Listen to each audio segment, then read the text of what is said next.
পৌরাণিক উপাখ্যান।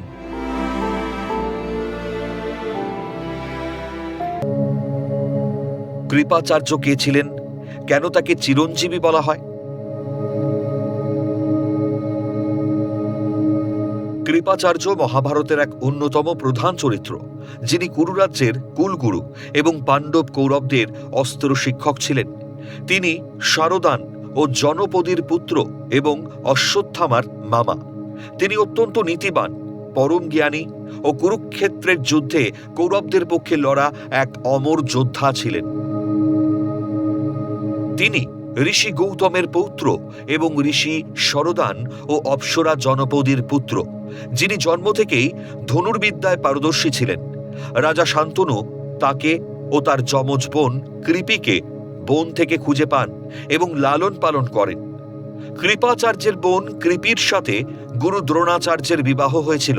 সেই সূত্রে তিনি দ্রোণাচার্যের শ্যালক এবং অশ্বত্থামার মামা ছিলেন।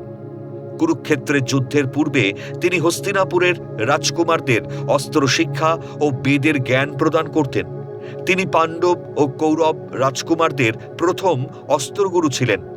কৃপাচার্য কুরুক্ষেত্রে কৌরবদের পক্ষে লড়লেও পাণ্ডবদের অত্যন্ত স্নেহ করতেন।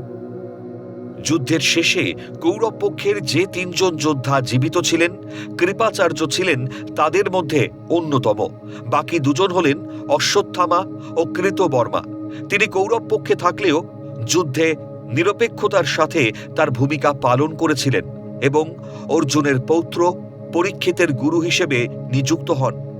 যুদ্ধের পর পাণ্ডবেরা মহাপ্রস্থানে গেলে তিনি পাণ্ডবদের নাতি পরীক্ষিতের অভিভাবক হিসেবে দায়িত্ব পালন ও রাজকার্য পরিচালনা করতে সাহায্য করেন।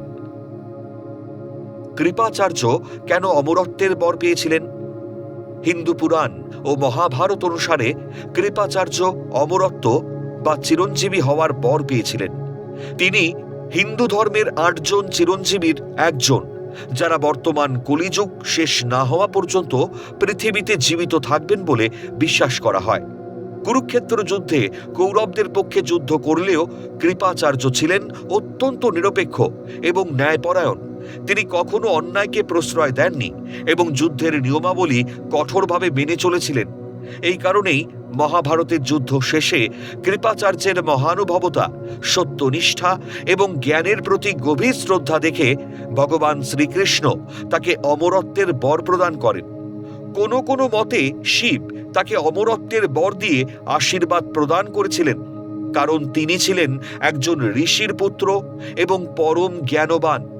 কৃপাচার্যের অবিচল আদর্শ এবং শৃঙ্খলার কারণে তাকে জগতের চিরন্তন শিক্ষক হিসেবে অমর করে রাখা হয়েছে। বিষ্ণু পুরাণ অনুসারে পরবর্তী মন্বন্তরে কৃপাচার্য সপ্তর্ষিদের মধ্যে একজন হওয়ার সম্মান লাভ করেন।